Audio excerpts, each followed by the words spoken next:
श्रीराम. सर्व श्रोत्यांना प्रेमपूर्वक नमस्कार.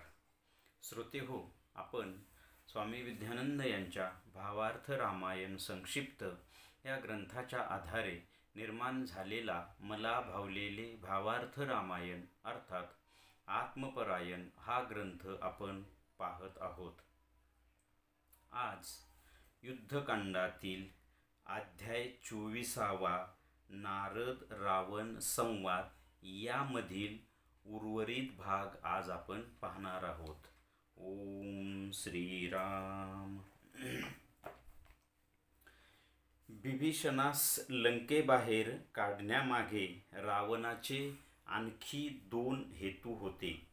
त्यापैकी पहिला हेतू हा की बिभीषण श्रीरामांकडे गेल्याने रावणाच्या शक्ती सामर्थ्याचे, वरदानाचे व वर्माचे सर्व भेद श्रीरामाला समजतील व रावणाचा मृत्यू सहज शक्य होईल.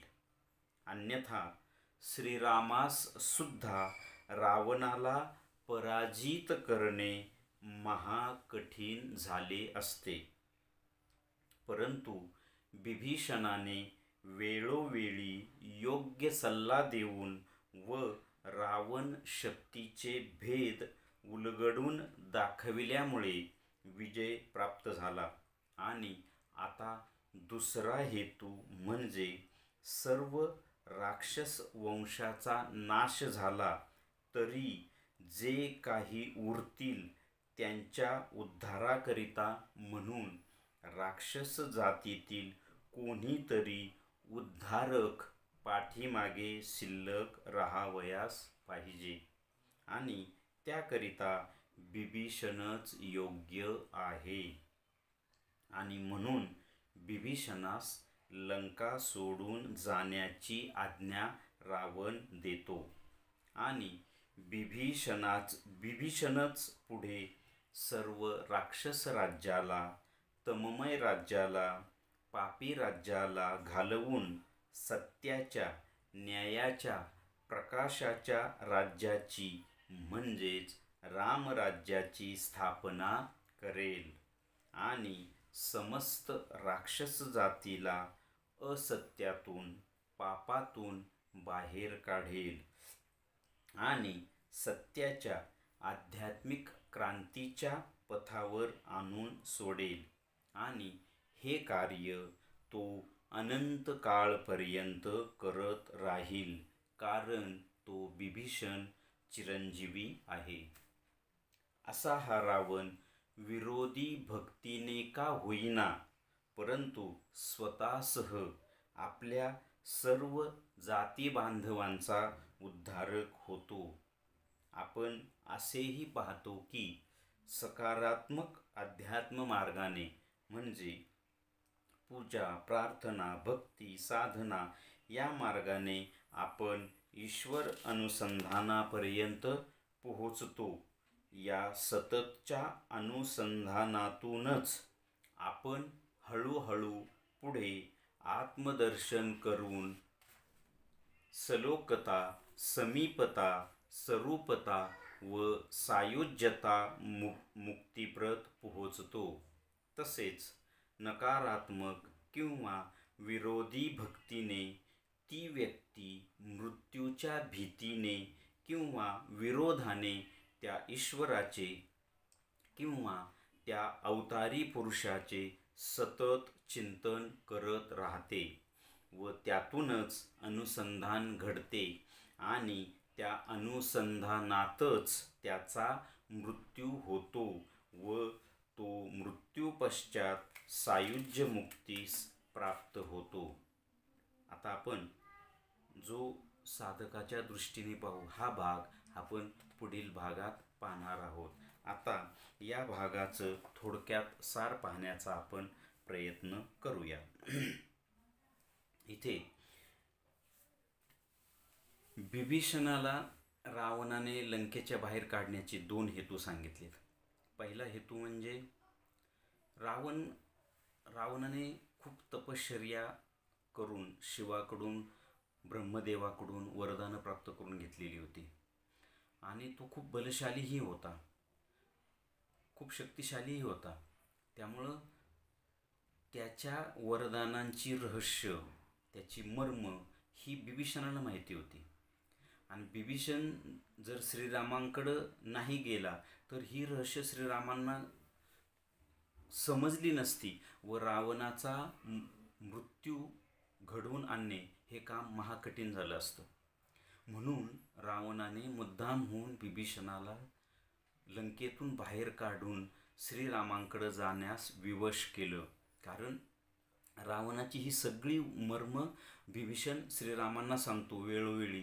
म्हणजे इंद्रजित आता जे काय करणार आहे, कुंभकर्णाच्या मृत्यूचे रहस्य काय आहे, रावणाच्या मृत्यूचे रहस्य काय आहे, ह्या सगळी रहस्य बिभीषण श्रीरामांना सांगतो. त्यामुळे श्रीरामांना रावणाला मारणं थोडं सोपं जातं, नाहीतर रावणाला मारणं श्रीरामांना सुद्धा महाकठीण झालं असतं. श्रीराम हे रावणाला मारणारच होते, कारण अवतार त्यासाठी आहे, परंतु बिभीषणामुळे ते सोपं झालं. हा एक हेतू. आणि दुसरा रावणाचा अजून एक हेतू की बघा, इथे हा विचार लेखकाचा आहे की रावण पापी होताच, त्याने खूप महापाप केलेली आहे. त्याच्या पुढे आपल्याला उत्तरकांडामध्ये त्याचं बरंचसं आपल्याला इतिहास ऐकायला मिळणारच आहे. परंतु तो दुसऱ्या एका, जसं आपण नाण्याला दोन बाजू म्हणतो तसं त्याची दुसरी बाजू, तो ज्ञानी होता, पंडित होता, शिवभक्त होता, महान शिवभक्त होता. त्याने खूप वरदानं मिळवलेली होती, त्यामुळे त्याच्याकडे ज्ञानही होतं. आपण पाहिलं की तो नारदांना भेटलाय, नारदांचा त्याचा संवाद झालाय. त्याने सायुज्य मुक्ती मिळवण्यासाठी नारदांच्या पुढे समोर हा प्रस्ताव मांडलाय की मी काय केल्यावर मला सायुज्य मुक्ती मिळेल. नारदांनीच रावणाला सांगितले की तुझ्याकडून सीताहरणाचं महापाप घडेल आणि त्याने तुला मुक्ती मिळेल. मात्र तो भक्ती सेवा या मार्गाने त्याचं जायचं लक्ष नव्हतं, कारण त्याचा अहंकार बलशाली होता. त्यामुळे या रावणाला मारणं श्रीरामांना सुद्धा कठीण गेलं असतं. आणि पहिला हेतू आपण पाहिला. दुसरा हेतू असा की रावणाला स्वतःच्याच मुक्तीची चाड नव्हती. आपण हे मागच्या पण भागात पाहिलं. नाही तर त्याने सीताचं हरण करताना तिथंच श्रीरामाशी युद्ध केलं असतं आणि मृत्यू मिळवला असता आणि सायुज्य मुक्ती मिळवली असती. परंतु त्याने कपटाने सीतेला लंकेत आणलं आणि संपूर्ण राक्षस जातीचा उद्धार व्हावा या हेतूने कपटाने त्याने सीतेला लंकेत आणलं. आणि रावणाने बिभीषणाला बाहेर काढण्याचा दुसरा हेतू हाच की आता बिभीषण बाहेर गेल्यानंतर माझ्यासहित या माझ्या संपूर्ण कुळाचा तर विनाश होईल. रामाच्या हस्ते मरण आल्यामुळे, राम लक्ष्मणांच्या हस्ते मरण आल्यामुळे या संपूर्ण राक्षस जातीचा उद्धार होणारच आहे. परंतु जे कोणी पाठीमागं शिल्लक राहतील त्यांच्यासाठी उद्धारक म्हणून राक्षस जातीतील कोणीतरी शिल्लक असायला हवा. हा हेतू, हा पुढचा भव्य असा दृष्टिकोन ठेवून रावणाने बिभीषणाला लंकेच्या बाहेर काढलं. आणि हा उद्धारक म्हणून फक्त बिभीषणच योग्य होता, कारण बिभीषण हा भक्त होता, साधक होता, श्रीरामांचा अनन्य शरणागत भक्त होता. आणि हा बिभीषणच मग लंकेचं राज्यही चालवेल आणि जे राक्षस जात शिल्लक राहील त्यांचा उद्धार करेल. आणि हा अनंत काळापर्यंत करणार आहे, कारण बिभीषण हा चिरंजीवी आहे.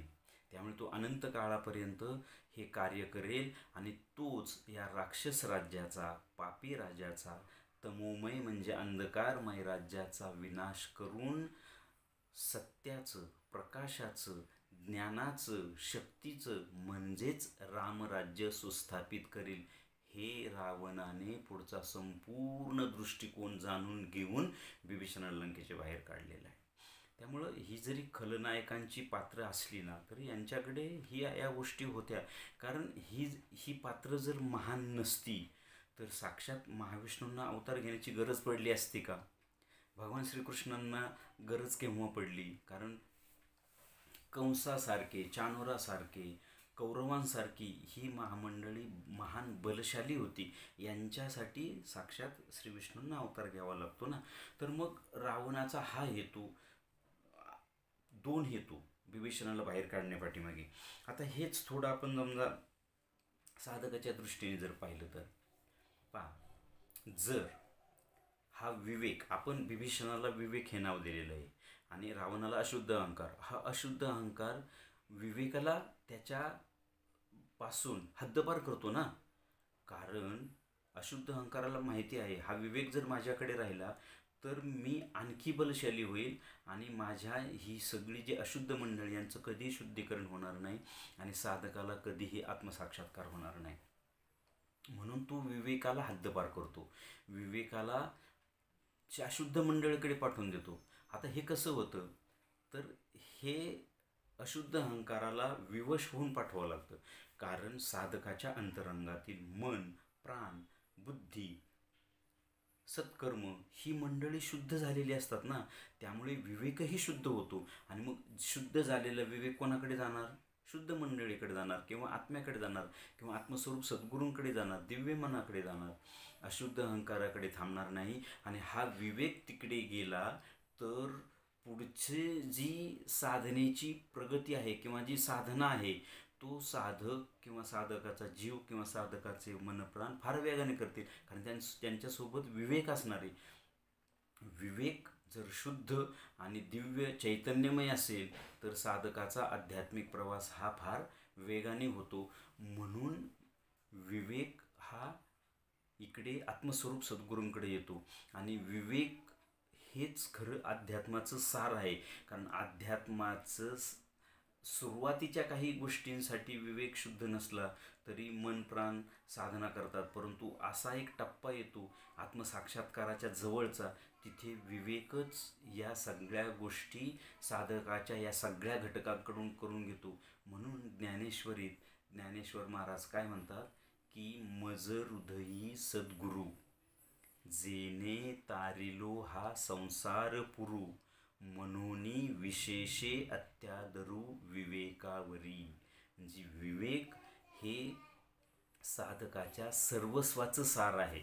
म्हणून विवेक हा शुद्ध होऊन तो आत्मविवेक व्हावा लागतो, तेव्हाच साधकाला आत्मसाक्षात्कार होतो. म्हणून अशुद्ध अहंकाराकडून विवेक शुद्ध मंडळीकडे येतो. कथेमध्ये रावण विभीषणाला लंका सोडून जाण्यास विवश करतो, तसंच साधकाच्या दृष्टीने अशुद्ध अहंकाराकडून हा विवेक शुद्ध मंडळींकडे जातो. मग पुढचा प्रवास फार वेगाने होतो.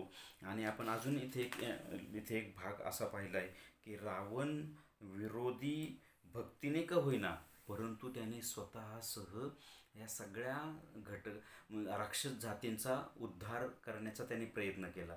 तसंच साधकाच्या दृष्टीने सुद्धा हा अशुद्ध अहंकार जरी अशुद्ध होता, अशुद्ध असला तरी तो या विवेकासारख्या घटकांना शुद्ध मंडळीकडे जाण्यासाठी विवश करतो ना. म्हणजे हे एका परीने त्याच्या उद्धाराचीच ही वेळ आहे.